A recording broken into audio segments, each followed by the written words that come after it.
Hello guys, welcome back to my channel. I've not done a video for quite some time, but I thought I would just show you a brief overview of this new TSAR Bomba watch which I've just purchased. TSAR Bomba watches are supposed to be kind of like a watch brand which are kind of like copying Richard Mille type watches, or they're like an homage to Richard Mille. The Richard Mille style watches are really popular with a lot of superstars and whatnot.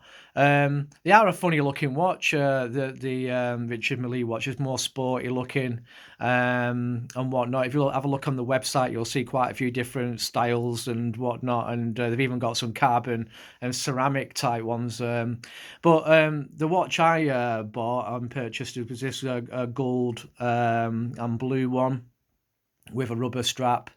Apparently, it's got a Seco movement in the watch, so it's got a fairly reliable movement with it. As you know from some of my other videos, I usually prefer G-Shock, Casio G-Shock watches, or if I go for this style of watch, like a slightly dressier looking watch, I go for TW Steel or brands like that. I have thought about going for other brands as well, which are higher up the food chain. Quite expensive brands, but I've not really dabbled with those yet, like U-Boat and other brands. But anyhow, this kind of captivated me. This style of watch it is when you take it out of the box, it's kind of surprising and of how good it is actually for the price point. It's about 160 odd pounds, but you can get a bit of a discount on it if you type in certain codes. What you might come across. Or you can just pay full price for it, all depends. Or sometimes you have sales on and whatnot on the website, just keep a good eye on it. But they do have quite a few nice different colour variants on there. And because this watch is kind of affordable, I'm debating on whether I should purchase the entire colour range, if I'm honest, because I do kind of like it. It is kind of a heavy watch, it's reasonably heavy. It's got a nice finish to it. It's got quite a decent detail in the watch, as you can see. Um, and it's quite a nice looking watch, I found. Let's have a look at the back. It's got some detail at the back. You can take the straps off with the screws. The screws what are in the middle. You've got 4 screws at the top there, but if you look at the 2 screws which are at the top, you can unscrew those and you just put the new strap on. The strap's not too bad. It's not the best of straps, but it is quite a decent one. It's flush on the edges, so you can see it's flush. And the buttons do look very much like the Richard Mille type buttons. The side looks very much like a Richard Mille as well, and they've even copied this kind of like a vented car kind of look, air vents at the side of the watch. Quite a trendy looking watch. Obviously the movement is only Seco, so it's only really basic movement inside it. It's got no major complications on it, but it does tell the date. It's got like a little second hand what moves around and whatnot. It does have crystal glass as well, as you can see, because it's shining off the light in the room, so it does have crystal glass. The only thing I would say about this watch, which is a little bit annoying, is because of the shape of the watch. As you can see, it's got a concave curve to it because it's like a Richard Mille type similar watch. When you're looking at the time, it kind of like it gives you a distorted image of the time a little bit, which makes it hard to focus on it. As you can see, even the camera is struggling to pick it up a little bit, so you'll see when you look at the watch, it almost feels like it's got fingerprints on it all the time when it really hasn't. It's just because of the concaveness of the glass. It knocks your view out a little bit of the watch detail. But when you look at it face on, or just face on, just to the side, you can see the watch detail. As you can see, the camera's picking it all up now. So the outer sheen, the reflections of the glass kind of like knock your view out a little bit. Now, like this kind of watch, which is the Casio Divers watch. If you look on it, it's kind of like designed so on every sort of angle you can still see the time. So the glass is angle perfect for divers and whatnot. But this is a completely different style of watch to this one. This is more of a dressier type watch. Now, I ordered this from China, from TSAR BOMBA English website. It's got international um, website. Obviously, you can buy it from different countries, but the where it originates from, it seems to originate from China. So it took about a week and a half from me ordering it to actually receiving it and paying for it via PayPal. It came within about a week and a half. It was pretty quick. And when you do order it, when it does come from China, you get email updates on your email telling you every step of the way through the ordering process when it's arrived at the different facilities and whatnot. So you can actually track your order when you order it, which is I thought was really excellent. And the tracking was quite bang on in terms of timeage. So it arrived at my door exactly when it said it was doing when I purchased it. The only thing is you've got to wait about a week and a half. It's a shame that they've probably not got a central England shop what deals with this stuff, or maybe they have, but I've just not come across it.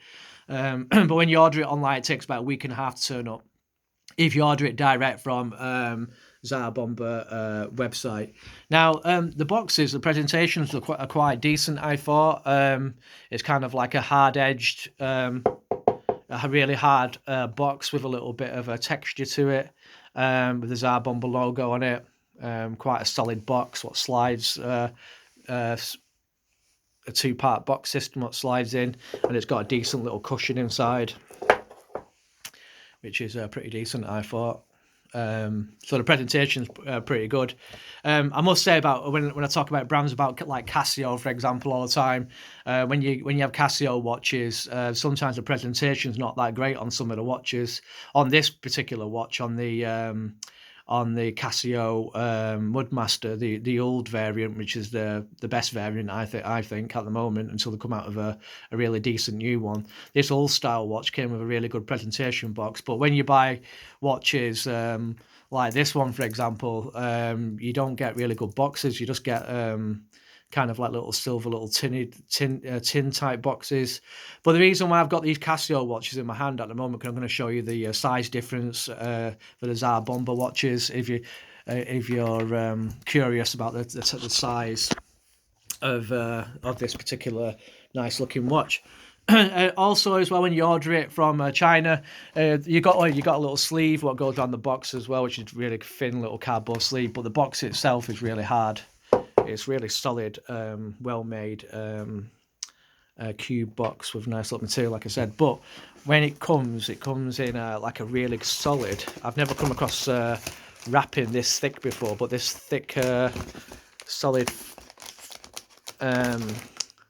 bubble wrap. It's really really solid bubble wrap, and obviously if it's coming from China, it has to be really wrapped really well. So it's got to survive through all the different processes where it's got to go through before it gets to your house. So I was quite chuffed about it being wrapped so well. Like I said, it's £160 odd watch, so you know it's quite a bit of money what you're paying for. It's not on the grand scheme of things major expensive like a Richard Mille watch might cost you a couple £100 for a real one. But this TSAR BOMBA, like I said, it's got loads of different coloured different watches online: blues, greens, gold, silvers, blacks, ceramics, effects, and whatnot. Check them out, and they all come with different straps. They've even got like a box set where you can buy, where you can chop and change the front covers, but they cost about £1,000 for that watch. It comes with loads of different fronts and different ends and different straps what you can put on, so you can change the look of the watch and whatnot. Instruction manual is quite simple and it's easy to follow. They've done it like a layman's terms. Checking the second hand is active. It's quite simple how they've done the instruction manual. Really straightforward. Quite decent. They've not overcomplicated it. And then you've got your TSAR BOMBA 2-year warranty card where you can fill out and whatnot. And then it comes with a little, I think this is like a cleaning thing what comes with it. Not used it yet, but I think that's used to clean it. Now size comparison. So it's quite a big chunky watch. Most of the size is obviously going vertically upwards. It's not to the side. But if you compare it to like a 50mm TW steel watch like this one, you can see the size difference. You know, not much in it really. It's a similar looking colour. I mean, it's got red, that's got blue, but with the gold and the black kind of thing, it kind of similarly matches. That's a TW Steel 50mm watch, a Grandeur Tech they're called. Or you've got the the Casio Mudmaster, which is a massive watch. You can see the size difference there. And then obviously you've got your not Mudmaster, sorry, Rangeman. Rangeman, the Mudmaster's ear. I forgot about that. The Mudmaster's ear. So if I take the Rangeman out and put the Mudmaster there, you can see the size difference between those watches. And then obviously you've got your little Casio cubes, like this gold one, this rose gold one. That can give you a bit of an indicator about the size differences and whatnot. So it is kind of a chunky watch. It looks good on. You'll see a picture of me on the YouTube video wearing it with like a blue jumper, what I'm wearing. So you get to see what it kind of like looks like. But anyhow, guys, for the price, if you want a nice little trendy looking watch, you can get it in different colours. Like I said, it's not too bad, and I was pretty surprised when I ordered it. When I opened it up, I was pretty surprised to what I actually got for the money. Like I said, you can't go wrong with it, really. It seems to be working quite fine and whatnot, and I'll probably end up buying some more. But anyhow, guys, that was a quick look at the TSAR Bomba blue and gold variant of one of their basic watches. So hopefully I'll come up with another video next time, guys. I've not been doing videos for quite a while, but you never know, I might do some more videos and pop them on for you to have a look at. But anyhow, guys, check out the website if you like it, and you know, get some new watches for Crimbo maybe. Have a good one, guys. See you later.